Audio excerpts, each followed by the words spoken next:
Atención. Se va a dar la partida de esta importante prueba.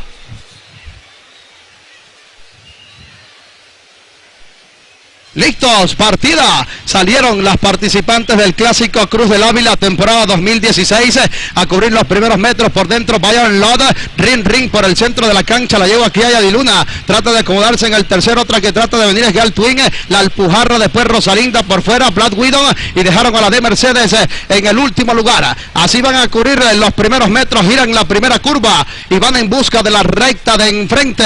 Está dominando la situación por dentro Bayern Lod, en el segundo se la controla Girls Twin, en el tercero anda accionando a cuerpo y medio el ejemplar Kiaya de Luna, en el cuarto viene aproximándose Ring, la Alpujarra, el ejemplar Rosalinda, Black Widow, la de Mercedes pasó al penúltimo lugar. Los primeros 400 metros en 25 segundos en la recta de enfrente, la tenaz lucha por el primer lugar. El ejemplar Bayern Lod por la parte interior de la cancha está dominando la situación. Girls Twin por la parte exterior sigue presionando, en el tercero corre Kiaya de Luna, en el cuarto viene mejorando la de Mercedes por la parte exterior, después está corriendo Ring con la yegua la Alpujarra, la yegua Rosalinda en el penúltimo y Black Widow a unos 12 cuerpos en el último lugar. En el poste de los 900 metros finales en 48-2 es el Clásico Internacional Copa Cruz del Ávila de la temporada 2016 bajo el marco de la Gala Hípica de Caracas. Bayern Lod, la número 3, está dominando por dentro, insiste Girls Twin por la parte exterior,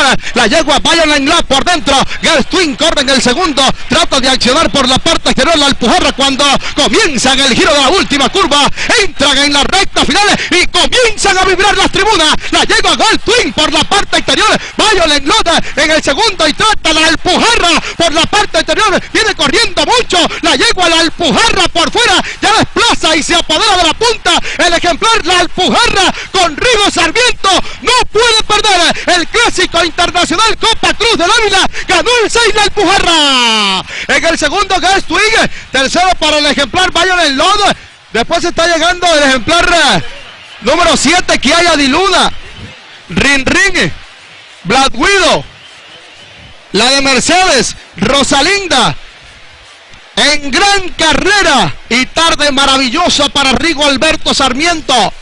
Se lleva el Clásico Internacional Copa Cruz del Ávila.